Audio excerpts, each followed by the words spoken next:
duduk di dekat jendela kamar yang sedikit terbuka, sehingga angin malam yang dingin berhembus pelan mengenai kulit tubuh Kinara. Kinara menatap langit malam yang gelap tanpa bintang, lalu mengusap pelan pipinya yang basah. Malam terus berlanjut, tapi Kinara tak kunjung bisa tidur. Memang ia memilih untuk diam sebentar, membiarkan Rehan untuk menenangkan diri. Tapi ini sudah jam 1 malam, Rehan tak kunjung juga masuk ke kamar. Ia tahu jika Rehan tak keluar rumah, tapi hanya di ruang kerja. Tapi laki-laki itu tak kunjung keluar dari ruangan itu. Terlalu lama, terkena angin malam, membuat Kinara pusing. Wanita itu pun akhirnya menutup jendela, lalu berjalan menuju ranjang yang besar tapi terasa hampa malam ini. Bisakah ia menyatakan bahwa dirinya tengah depresi? Sedari tadi, ia terus memukuli kepalanya karena merasa tertekan dan juga merasa sedih. Kinara pun menarik selimut, menutupi tubuhnya lalu mencoba menutup matanya. Ya Allah, hamba sedih, tangis Kinara pilu. Di sisi lain, sakit sialan, umpat Regan memegangi dadanya. Kini laki-laki yang berprofesi sebagai asisten pribadi Nyonya Besar Wijaya itu sudah berada di apartemen mewahnya. Setelah mendapatkan banyak pukulan dari Steve, akhirnya Regan bisa kabur juga. Akan kubalas, lihat saja nanti. Keesokan harinya, Kinara tersenyum senang saat melihat sang suami masuk ke kamar. Namun senyumannya langsung hilang saat Rehan bahkan tak menoleh menatapnya. Rehan bahkan datang ke kamar hanya untuk mandi dan berganti pakaian. Untuk sarapan saja Bibi Ella mengantarkan sarapan suaminya itu ke ruang kerja. Ruang kerja itu kembali terkunci dari dalam. Kinara bahkan hanya diam menyaksikan suaminya yang lalu lalang dari kamar menuju ruang kerja kembali. Anda ingin makan apa, Nona?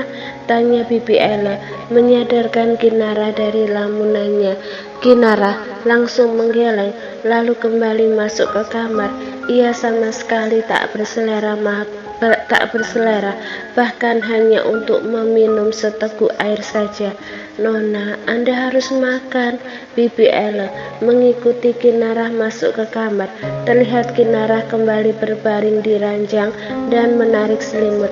Biarkan aku mati kelaparan, Bibi. Siapa tahu suamiku akan memaafkan aku. Lirik Kinara pelan, kembali menutup kedua matanya. Hal itu membuat Bibi Ella panik dan langsung mengguncang tubuh Kinara. Anda tidak boleh seperti ini, Nona. Anda harus kuat. Bukankah Anda sendiri yang memilih jalan kebohongan itu? Seharusnya ketika Anda tak jujur pada Tuhan, Anda sudah siap menerima resiko ke depannya, ucap Bibi Ella tegas. Kinara kembali membuka matanya, menatap Bibi Ella dengan tatapan sendu. Tapi aku tak sanggup, tangis Kinara pilu.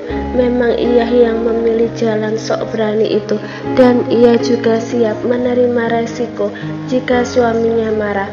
Tapi ternyata ia tak sanggup, ia lemah. Anda harus sanggup. Tidak bisa, aku tidak sanggup, balas Kinara berteriak. Bibi Ella menatap Kinara dengan tatapan sendu. Ia sangat takut jika Kinara terlalu depresi dan akan mempengaruhi kandungan wanita itu. Aku ingin mati, tangis Kinara histeris. Wanita itu terlihat sangat putus asa. Tetap di tempat Anda, Nona. Saya akan membawa tuan muda kemari.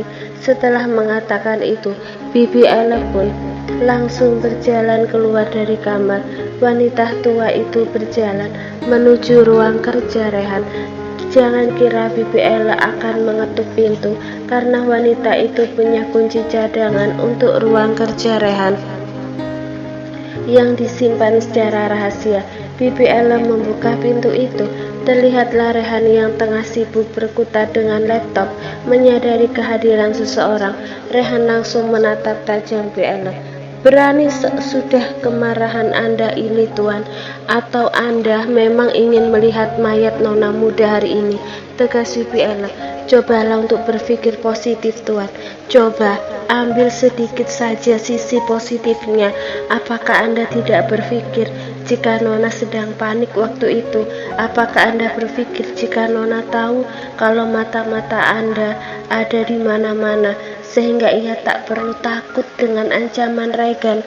Tidak Tuan, nona bahkan tak tahu jika begitu banyak mata-mata Anda yang mengawasinya.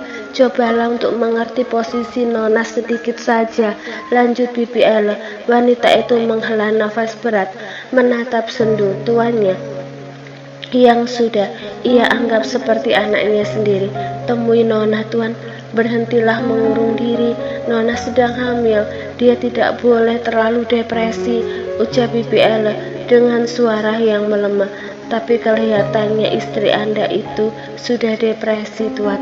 Depresi, memikirkan kata-kata Regan yang ternyata sesuai dengan kenyataan, dan juga memikirkan sikap Anda sekarang. Setelah mengatakan itu, Bibi Ella pun pergi, meninggalkan Rehan yang sedari tadi hanya diam mendengarkan saja. Laki-laki itu mengalihkan pandangannya ke jendela. Apa benar ia sudah keterlaluan memarahi istrinya? Tapi ia masih merasa kesal sekarang. Bagaimana bisa Kinara tak mempercayainya di setiap masalah yang istrinya itu hadapi? Rehan pun menutup laptopnya, lalu berjalan keluar dari ruang kerja. Ada baiknya ia menyingkirkan egonya sekarang. Sesampainya di kamar, Rehan langsung berjalan menuju ranjang. Terlihat sang istri tengah berbaring terlentang sembari menutup matanya. Terlihat jelas mata Kinara yang bengkak. Sepertinya istrinya itu terlalu banyak menangis. Kinara. Rehan menepuk pelan pipi Kinara. Tak menunggu waktu yang lama, si pemilik pipi yang ditepuk itu langsung membuka matanya, bangun dan segera makan. Titah Rehan dingin. Tak ada sahutan dari sang istri, yang ada hanya tatapan kosong saja. Kinara, apa kau sudah memaafkanku? Tanya Kinara pelan. Cepat bangun dan makan. Kau mau mati ya dengan tidak makan dan minum? Sahut Rehan masih dengan penekanan di setiap kata-katanya. Laki-laki itu tak bisa menyembunyikan rasa kesalnya, walau hatinya sangat iba melihat keadaan istrinya sekarang. Apa dengan aku mati, kau akan memaafkanku? Tanya Kinara lirih. Air matanya bahkan serasa sudah kering karena tak lagi keluar dari matanya yang memerah. Jangan membuatku semakin kesal, Kinara. Cobalah untuk tidak keras kepala di saat seperti ini. Aku minta maaf, lirik Kinara. Rehan langsung menarik tubuh istrinya itu, bangkit dan duduk. Kau selalu saja menyusahkanku. Ketus Rehan menggendong Kinara menuju kamar mandi untuk membasuh wajah istrinya itu agar terlihat lebih segar. Suatu saat nanti aku tidak akan menyusahkanmu lagi, saut Kinara pelan. Ternyata air matanya belum kering, masih ada sisa yang keluar dan membasahi pipinya. Setelah dari kamar mandi, Rehan membawa Kinara turun ke bawah. Bibi Ella yang melihat itu langsung tersenyum dan menyiapkan sarapan yang kesiangan untuk Kinara. Rehan langsung mendudukkan Kinara di kursi, lalu mengambil alih bubur yang sudah disiapkan Bibi Ella. Buka mulutmu, titah Rehan. Kinara menatap sendu suaminya itu, lalu menggeleng perlahan dengan tangan pucat itu, mengambil alih sendok yang dipegang Rehan. Pergilah dan tetap abaikan aku, ucap Kinara pelan, lalu memakan buburnya sendiri tanpa bantuan sang suami. Hening, Rehan tak pergi dari tempatnya. Laki-laki itu terus menatap sang istri yang makan dengan lambat. Tak ada pembicaraan di antara mereka. Setelah itu, baik Rehan maupun Kinara, tak ada satupun yang mau membuka suara. Alhamdulillah, ucap Kinara pelan saat ia sudah menghabiskan buburnya. Melihat itu, Rehan langsung berdiri dan hendak menggendong kembali istrinya. Aku tak ingin menyusahkanmu, ucap Kinara tersenyum lemah, sembari sedikit menjauh dari suaminya. Setelah itu, Kinara langsung berjalan menuju tangga dengan langkah yang pelan. Kau masih lemah, jangan sok kuat. Biarlah tubuh yang lemah ini sebagai hukuman atas kesalahanku. Pergilah dan tetap abaikan aku, sahut Kinarah menaiki satu persatu anak tangga. Jangan membuatku semakin kesal, Kinarah. Aku salah, aku minta maaf, aku bersalah. Hukumlah aku, hukumlah orang bodoh sepertiku ini. Pergilah dan abaikan aku, karena itu adalah hukuman yang menyakitkan bagiku. Aku akan menerimanya, sayang. Apartemen Regan. Apa yang terjadi padamu? Mengapa kau bisa babak belur seperti ini? Tanya Nyonya Ambar meringis melihat luka di wajah dan tubuh Regan. Putra Anda dan asisten sialannya itu yang melakukan ini, jawab Regan marah. Nyonya Ambar kembali meringis walau bukan dirinya yang terluka, apalagi saat melihat Regan menahan sakit saat berbicara. Kau terlalu bodoh, makanya Rehan bisa tahu. Bukannya menaruh iba, Nyonya Ambar malah kekeh menyalahkan Regan karena rencananya yang kedua gagal lagi. Kalau begitu Anda saja yang turun tangan, saya undurkan diri, balas Regan tak kalah sinis. Kalau saja aku mampu, pasti aku sudah turun tangan. Aku tak akan mengharapkan kau yang selalu gagal ini, sahut Nyonya Ambar, membuat Regan semakin emosi. Anda sadar kalau Anda sendiri tidak mampu, karena Anda sudah tua. Maka dari itu diamlah dan jangan membuat saya semakin marah, atau saya. Baiklah, selanjutnya Ambar memutar bola mata malas. Kau memang bawahan yang kurang ajar, lanjut Nyonya Ambar kesal. Saya sudah tahu itu, sahut Regan tersenyum sinis. Kediaman Rehan dan Kinarah. Kinarah menyortir pakaian yang baru saja di laundry oleh pelayan. Rumah ini memiliki tempat penyucian persis seperti laundry, dan memang ada orang-orang yang bekerja di bagian itu. Seharusnya Kinarah tak perlu bersusah payah merapikan pakaian ke lemari. Ada pelayan khusus yang melakukan itu, tapi Kinarah meminta agar para pelayan itu istirahat atau mengerjakan pekerjaan lain saja, karena ia ingin menyibukkan diri walau hanya merapikan lemari. Menyibukkan diri dengan pekerjaan adalah salah satu cara agar Kinarah tetap waras. Dengan telaten, Kinarah mengatur baju-baju sesuai dengan tempatnya. Saat Kinarah sibuk mengatur baju-baju, tanpa wanita itu sadari, Rehan masuk ke ruang ganti dan mengganti istrinya dan mendekati istrinya itu. Aku ingin keluar, apa kau mau ikut? Tanya Rehan membuat Kinarah terkejut. Kinarah pun menoleh sekilas lalu menggeleng.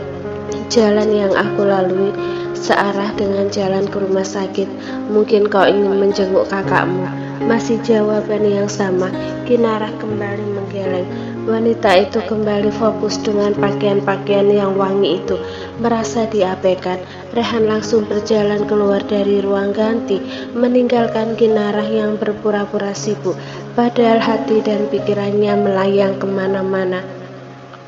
Jangan menangis, bisik Kinarah pada dirinya sendiri. Ia mendongakkan kepalanya agar air matanya tak mengalir, tapi percuma juga, air mata itu mengalir tanpa diizinkan sebelumnya. Hari masih terus berlanjut. Kinarah terlihat masih sibuk dengan pekerjaan rumah. Wanita itu tetap kekeh ingin mengerjakan pekerjaan rumah meski Bibi Ella melarang. Bibi Ella pun hanya bisa membiarkan Kinarah saja. Ia tahu ibu hamil itu tengah berusaha menjaga kewarasannya. Bibi, ayo ajarkan aku masak rendang. Aku masih belum terlalu pintar memasak makanan itu. Rasanya selalu beda, pinta Kinarah yang langsung diangguki oleh Bibi Ella. Apa Anda tidak beristirahat dulu, Nona? Anda sudah banyak mengerjakan pekerjaan yang seharusnya tidak Anda kerjakan. Tidak, Bi. Aku belum lelah. Kalau aku lelah, nanti aku katakan dan aku akan segera tidur, sahut Kinarah berjalan ke arah dapur. Anda mau memasak rendang daging apa? Tanya Bibi Ella tersenyum hangat. Ayam saja, aku suka ayam. Dengan semangat Kinara langsung mengerjakan apa yang harus ia kerjakan untuk bisa mendapatkan hasil yang sempurna. Tak lupa ia juga selalu mengikuti arahan dari Bibi Ele. Kepala pelayan itu juga selalu membantu seperti menyiapkan bumbu dan bahan-bahan lainnya. Sejenak Kinara bisa melupakan masalahnya dengan menyibukkan diri. Entah nanti ia akan kembali tertekan setelah acara memasak ini selesai, tapi ia akan berusaha untuk tetap baik-baik saja. Nanti sore kita ke rumah sakit ya, temani aku. Sebaiknya Anda pergi dengan Tuan Nona. Aku belum memperkenalkan Bibi pada kakak. Pasti kakak senang bertemu Bibi yang sudah aku anggap ibuku sendiri, ucap Kinara tersenyum manis. Bibi Ele menatap haru istri majikannya itu lalu ikut tersenyum juga. Baiklah, saya akan menemani Anda.